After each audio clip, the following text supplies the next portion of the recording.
다윗의 자손, 아브라함의 자손, 예수 그리스도의 세계가 마태복음을 통해서 펼쳐지고 있습니다. 저희가 요셉을 통해서, 마리아를 통해서 탄생하신 아기 예수께 경배하는 동방박사들 이야기를 참 흥미롭게 읽었습니다.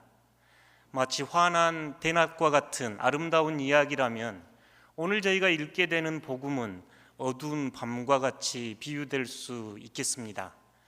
동방박사들이 왕으로 경배하며 아기 예수께 절하고 물러난 뒤에 일어난 사건들입니다.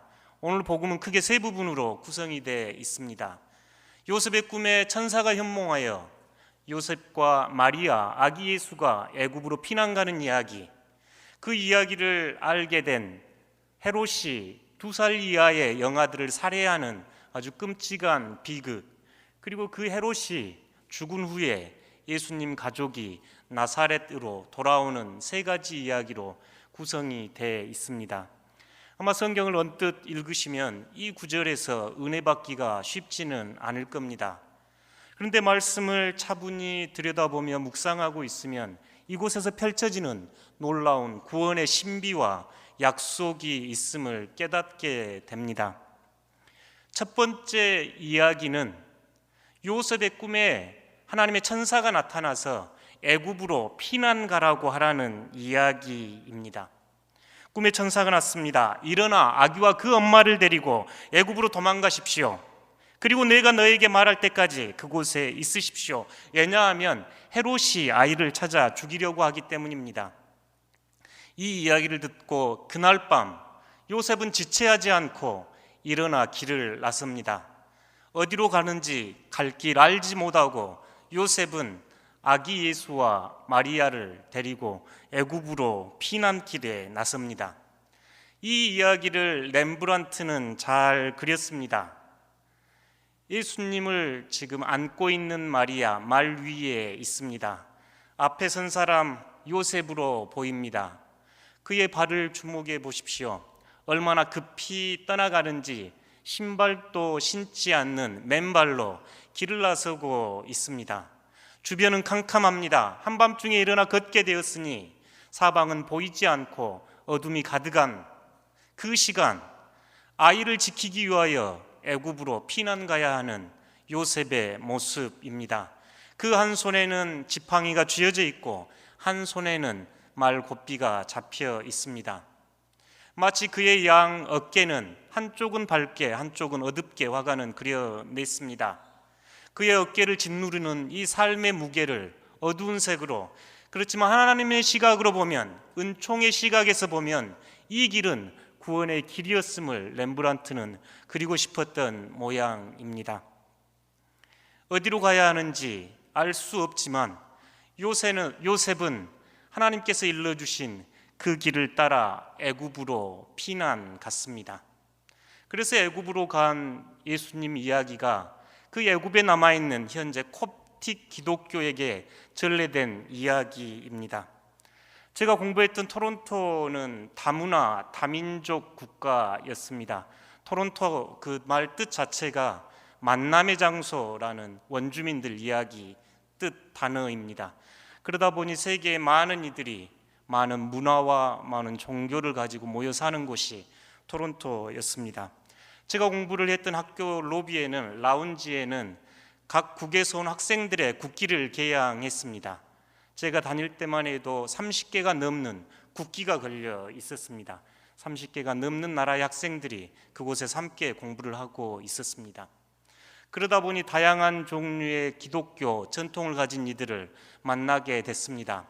다양한 예전에 참여하게 됐고 우리와 다른 기독교를 경험하는 시간이 되기도 했습니다. 꽤 인상적인 경험이 이티오피아에서 온 콥틱 정교의 사제가 이끄는 예전이었습니다.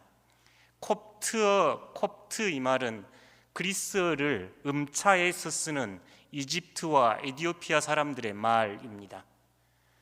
그 콥틱 사제가 집례하는 예전에 참여하면서 기독교 역사를 다시 한번 반추해보는 시간이 되기도 했습니다. 꽤나 인상적인 복장과 사제가 등장을 할 때 부제가 커다란 우산을 들고 등장하는 모습이 처음에는 좀 웃음이 나왔습니다. 실내에서 예배를 드리는데 왜 우산을 들고 올까 하고 가만 생각해 보니 이디오피아나 이집트는 열대 나라이기에 그 햇빛을 가리는 것은 생명과 직결이 있겠다 싶었습니다. 어색하고 낯선 예전이었지만 예배가 끝나고 그 사제와 인사를 나누면서 콥틱 교회에 대한 제 마음에 새로운 존경심을 갖게 됐습니다. 이디오피아는 우리가 알듯이 경제적으로 우리보다 못 사는 나라입니다. 우리가 기독교 100년의 역사를 가지고 있다면 그들은 2000년의 역사를 가지고 있는 나라입니다. 그들은 가장 오래된 기독교 역사를 가지고 있다고 스스로 자부심을 갖는 긍지의 기독교였습니다. 오늘 복음에서 지금 예수님이 애굽으로 지금 피난 가시면서 그 가는 길에 여러 가지 기적과 이적들이 있었다는 전설이 있습니다. 그 자리에 콥틱 교회들이 세워졌습니다.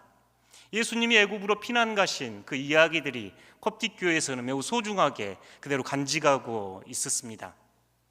그러니 그들은 가장 오래된 교회, 마치 살아있는 역사책과 같은 긍지와 자부심을 가지고 있었습니다.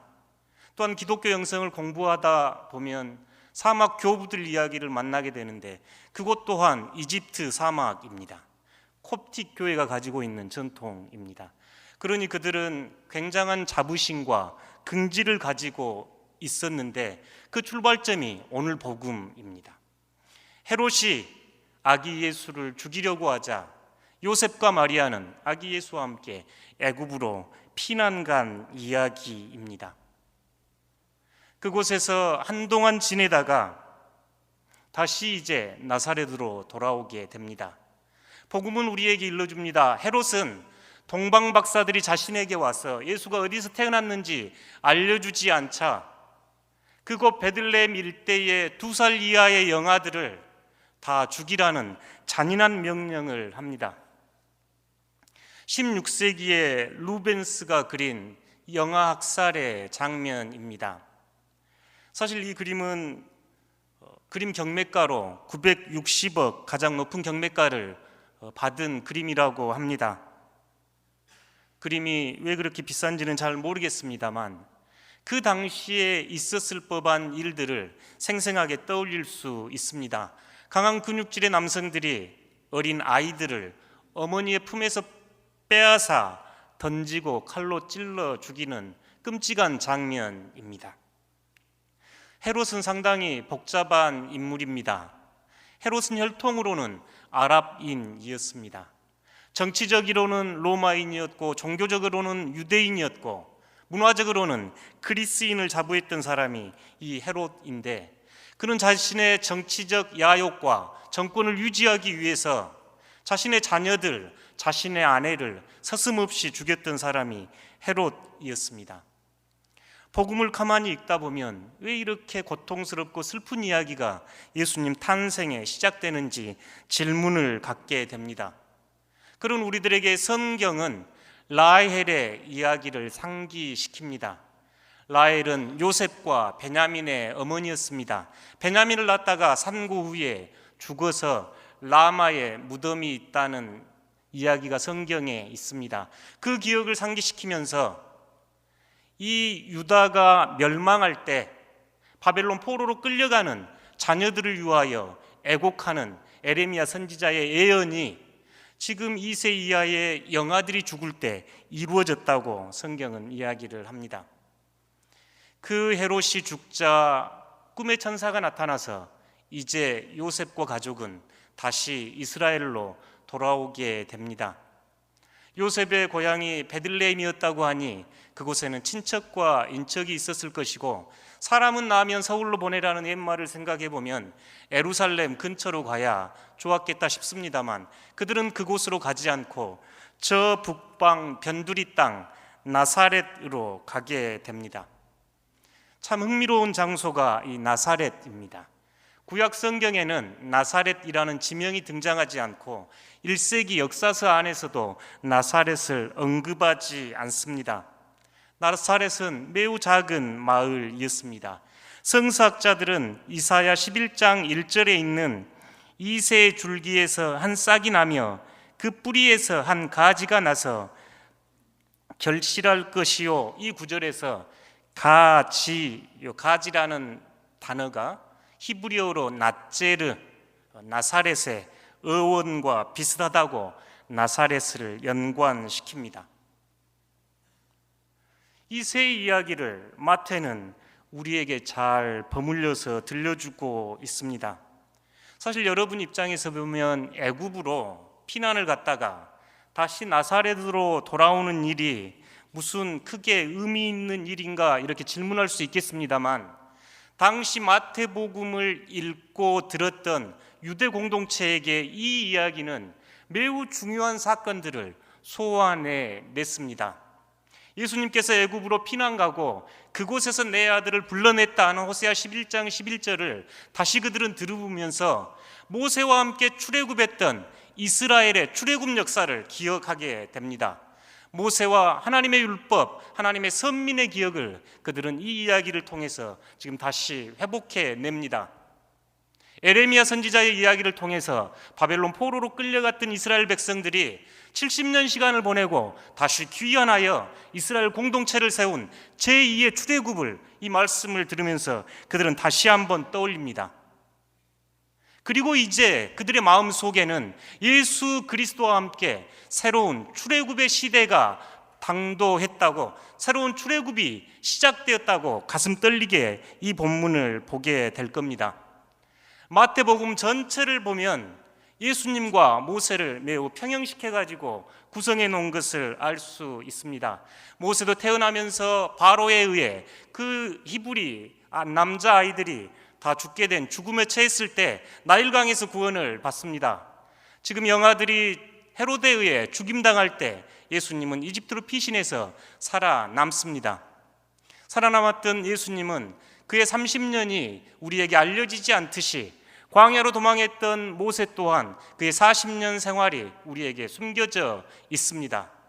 모세가 다시 말씀을 받고 바로가 죽고 그를 알지 못하는 새로운 왕이 나타났을 때 하나님의 말씀을 듣고 출애굽을 시작하듯이 헤롯이 죽자 예수님은 다시 이스라엘로 돌아갑니다. 사실 성경 전체 마태복음은 마치 모세와 모세 오경을 연상시키는 구조로 짜여져 있습니다. 성경을 가만히 읽으면서 이 유대 공동체는 자연스럽게 모세와 함께 하셨던 하나님의 출애굽을 떠올리게 마태는 구성을 해놓고 있습니다. 마치 모세가 시내산에서 율법을 받듯이 예수님은 산에 올라가셔서 새로운 율법을 선포합니다. 모세 오경이 있듯이 마태복음 안에는 5가지 중요한 예수님의 설교가 등장합니다. 그 광야에서 10번의 기적을 모세가 일으키듯이 마태복음 안에는 10번의 큰 기적과 사건들이 있습니다.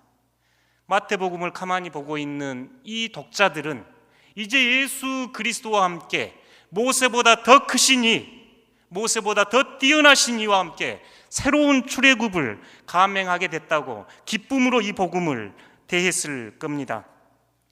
오늘 이 복음은 그렇기에 모세와 함께 시작됐던 출애굽이 오늘 이 시간 예수 그리스도를 통해서 새롭게 시작됨을 우리에게 선포하고 있습니다. 새로운 출애굽의 시대가 도래했음을 보여줍니다. 예수님이 돌아간 곳이 참으로 흥미롭습니다. 모세는 애굽에서 출애굽을 시작했다면 이 예수님은 나사렛이라는 작은 동네에서 시작을 합니다. 나사렛은 저 북쪽 갈릴리의 변두리 작은 마을입니다. 왼쪽 지대 보시면 위쪽이 갈릴리 호수고 갈릴리 호수 옆에서 떨어져 있는 산악지방에 있는 동네가 나사렛입니다. 저곳에서도 풍요한 곳은 저 호수 근처의 마을이었습니다. 그런데 예수님은 그곳에서 생활하지 않고 산악지방이었던 나사렛에서 지내게 됩니다. 오른쪽 지도를 보시면 더 크게 나와 있습니다. 이곳이 얼마나 촌락이었고 작은 마을이었으면 요한복음 1장에 보면 빌립이 그 친구 나다나엘에게 내가 오늘 선지자들이 말한 예언서에 기록된 그 메시아를 만났다. 그는 나사렛 사람 예수다 하는 이 이야기를 듣고 나다나엘이 나사렛에서 어떻게 선한 것이 나겠느냐, 나사렛에서 어떻게 예언의 말씀이 이루어지겠느냐고 하고 조롱하는 곳이 이 나사렛입니다. 지금 저희야 나사렛을 가고 싶어 하고 나사렛이 큰 동네가 됐습니다만, 예수님이 태어났을 당시에는 100여 명, 많게 잡아야 300~400명 되는 조그만 촌락 마을입니다. 경작지도 넉넉하지 않아서 배고픔과 가난의 동네였다고 이야기합니다. 그곳에서 예수님이 하나님 나라의 새로운 출애굽을 시작하게 됩니다. 성경은 곳곳에서 이 나사렛, 시골, 가난하고 소외되고 변방에 있는 이 지역의 이름을 붙여서 나사렛 사람 예수라고 이야기를 합니다. 사도행전 3장을 보면 꽤나 가슴 떨리고 흥미로운 이야기가 있지요. 성전에 올라갔던 베드로와 요한이 성전 미문에 앉아있는 안진뱅이를 보며 했던 이야기입니다. 은과 금 나 없지만 내게 있는 건 내게 주니 곧 나사렛 예수 이름으로 일어나 걸으라. 나사렛 예수, 그 이름은 능력의 이름이 됐습니다. 그 이름으로 인해 많은 이들이 새로운 길을 겪고 삶을 변화시켰습니다. 그 나사렛이라는 시골 변두리 마을, 아무도 주목하지 않았던, 어떻게 그곳에서 선지자가 태어나겠냐고 했던 변방의 시골 마을이 구원의 새 역사, 새로운 하나님 나라의 출애굽의 출발점이 된 것입니다. 누가복음 4장 16절에서 19절을 주목하여 보십시오. 이 말씀은 예수님께서 첫 설교하신 본문입니다. 예수님의 모든 가르침의 핵심이 이곳에 요약되어 있다는 하나님 나라 복음의 실체가 드러나는 본문입니다. 함께 읽어보겠습니다. 예수께서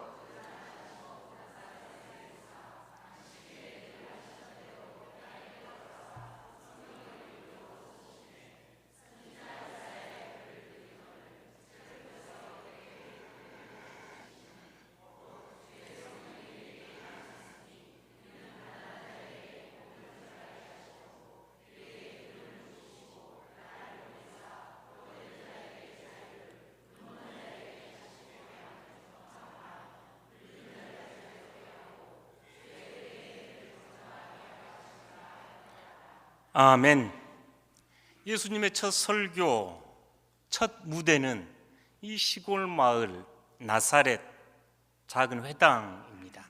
예수님은 이사야 선지서의 말씀을 펴고 가난한 자에게 임하시는 하나님의 축복을 선포합니다. 그 일을 위하여 자신이 기름 부음 받음을 예수님은 알고 계셨습니다.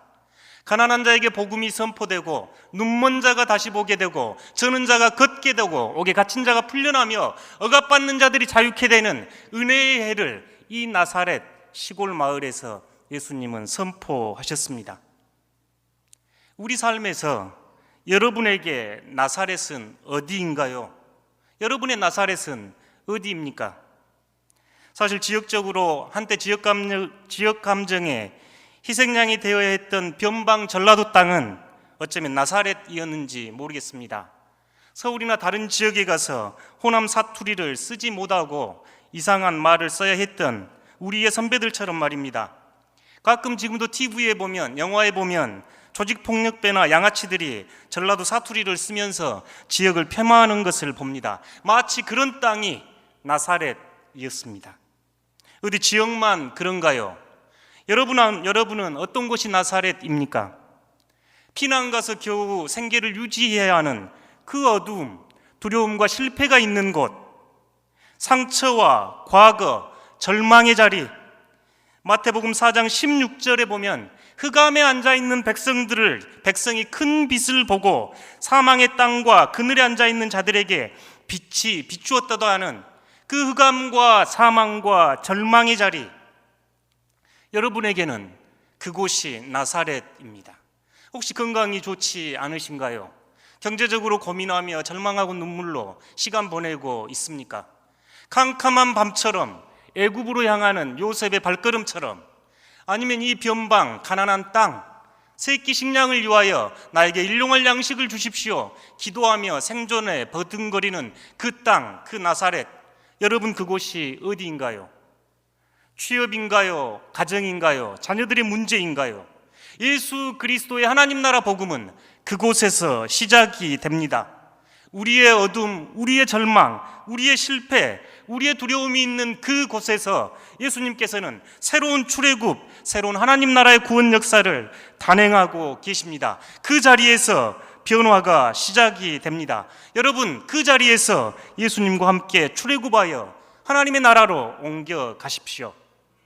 복음서는 이 이야기를 우리에게 하고 싶어 합니다.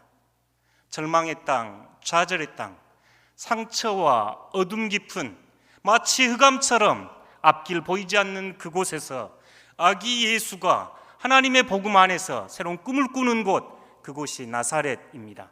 여러분, 나사렛에서 예수 그리스도를 만나십시오. 모세의 출애굽이 개인의 출애굽이 아니고 전 이스라엘 민족의 출애굽이었듯이 예수 그리스도의 하나님의 나라는 나 개인의 하나님 나라가 아닙니다. 전 인류와 전 지구 공동체의 출애굽, 전 인류와 전 지구 공동체가 하나님의 나라를 꿈꾸는 것이 바로 예수 그리스도의 복음입니다. 우리의 개인적인 차원에서 우리가 힘들어하고 절망하며 눈물 흘린 곳, 그곳에서 나사렛 예수 그리스도의 복음이 시작되듯이 이 땅 지구 공동체 위에서도 마찬가지입니다. 여전히 아파하고 2살 이하의 영아들처럼 해곳의 그 광폭한 정치에 어떻게 대응하지 못하여 목숨을 잃어가는 그 아이들처럼 지금도 이 땅의 많은 이들은 목숨을 잃어가며 헤롯을 만나고 있습니다. 우리는 이 시대에 새로운 출애굽을 예수 그리스도와 함께 시작해야 합니다. 우리 지구가, 우리 시대가 고민하고 있는 문제를 유엔이 잘 보여주고 있습니다. 맨하탄에 있는 유엔 사무소를 방문한 적이 있습니다. 그곳 앞에 갔더니 저 두 조형물이 있어서 퍽이나 인상적이었습니다. 하나는 앞이 휘어진 권총입니다. 전쟁이 멈추고 평화를 요구하는 상징물이지요. 다른 한쪽에는 깨진 지구입니다. 생태 위기, 환경 파괴로 인해서 지구가 점점 위험해지고 있음을 유엔은 우리 시대의 과제로 보고 있습니다.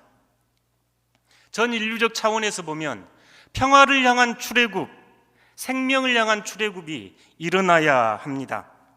저희 나라는 6월을 호국 보훈의 달로 기억하고 기도하고 있습니다. 6.25 전쟁은 세계에서 7번째로 많은 사상자를 남긴 전쟁입니다. 지금도 우리 주위에 이 전쟁으로 인하여 가족이 헤어지고 상처로 인하여 아파하는 이들이 있습니다.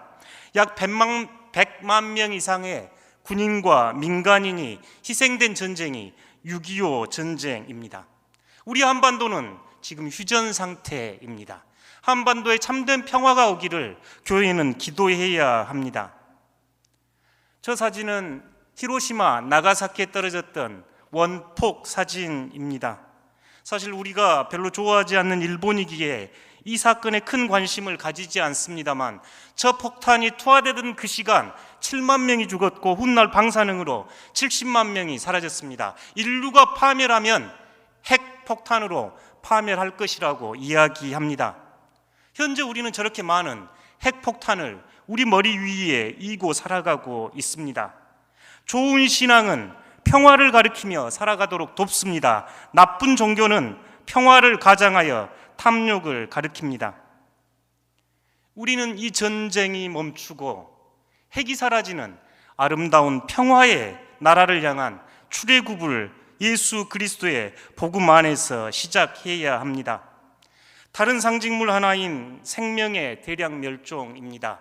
이 말씀을 가만 묵상해 봤습니다. 우리 시대에 헤롯의 칼에 의하여, 헤롯의 무력에 의하여 죽어가는 이들이 어떤 이들일까? 물론 난민도 포함되어 있을 겁니다. 시리아나 아프가니스탄에 투하되는 폭탄 아래 죽어가는 이들도 포함될 수 있을 겁니다. 차마 저항조차 하지 못하고 자기 목소리를 내지 못하고 죽어가는 많은 생명체가 있습니다. 현재 지구에는 연간 10,000종 이상의 생명체가 사라져가고 있습니다. 과학자들은 6번째 맞이하는 대량 멸종 시대라고 이야기합니다. 생명의 종교, 생명의 하나님, 생명의 그리스도, 생명의 성령을 삼위일체로 고백하는 저희 그리스도인들이 무생명이 사라져가는 이 절망의 시대에 침묵할 수 없습니다. 생명을 향한 출애굽을 하셔야 됩니다. 죽음이 아닌 생명의 꽃을 피우는 삶이 하나님 나라의 삶이기 때문에 그렇습니다. 우리의 탐욕, 해롭과 같은 욕심은 인간이 아닌 무생명체를 이 땅에서 파멸시키고 있습니다. 그러면서도 우리는 무관심하고 무기력합니다. 마치 2살 나이의 어린아이들이 죽어가고 그의 어머니 라헬이 통곡을 하는 그 시대가 우리의 시대입니다. 예수님의 복음은 전쟁이 아닌 평화를 선택하며 죽음이 아닌 생명의 꽃을 피우라는 초대가 들려집니다. 오늘 말씀을 맺어보려고 합니다. 우리는 이 예수님의 애굽으로 피난 간 이야기, 다시 나사렛으로 돌아온 이야기 안에서 새로운 소망과 꿈을 꿉니다. 예수 그리스도와 함께 새로운 출애굽을 꿈꾸어 봅니다. 전쟁의 시대가 아닌 평화의 시대를 꿈꾸어 봅니다. 절망과 파멸과 죽음이 아닌 생명이 찬란하게 꽃피는 시대를 꿈꾸어 보며 하나님 나라로 초대받습니다. 사랑하는 성도 여러분, 여러분 자리에서 여러분의 나사렛을 만나십시오. 그리고 그 안에서 예수 그리스도와 함께 새로운 하나님의 나라를 향하여 출애굽하십시오. 뿐만 아니라 우리 시대와 다음 세대를 위하여 생명을 향한 출애굽을 선택하셔야 합니다.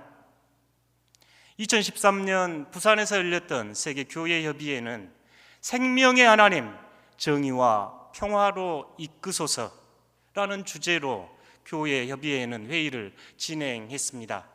마치 전 세계 교회의 유행 같은 역할을 저곳이 하지요. 우리 시대의 가장 중요한 담론으로 생명, 정의, 평화를 놓고 전 세계 교회는 기도하고 있습니다. 우리 또한 이것을 기억하며 예수 그리스도와 함께 시작된 새로운 하나님의 나라의 꿈을 꾸며 함께 기도하고 싶습니다. 그때 나눠졌던 기도를 함께 하면서 설교를 마무리하겠습니다. 함께 읽겠습니다. 생명의 하나님, 성부와 성자와 성령이여 어제도 오늘도 그리고 영원히 저희와 함께 계시나이다. 정의와 평화를 위하여 순례 행진을 하는 저희들을 인도하시고 위로하여 주소서. 하나님, 주님께서는 항상 이 세상 속에서 일하고 계시나이다. 주님과 함께 있을 때에 모든 것이 가능하나이다. 저희에게 믿음과 소망과 사랑 이 세 가지 은사를 주시고 예수 그리스도의 복된 소식을 깨닫게 하옵소서. 성령의 역사 가운데 서로 교통하게 하소서. 주님은 홀로 삼위로 계신 하나님이시며 지금과 영원히 영광을 받으소서. 아멘. 잠깐 침묵하면서 나눈 말씀을 묵상하겠습니다.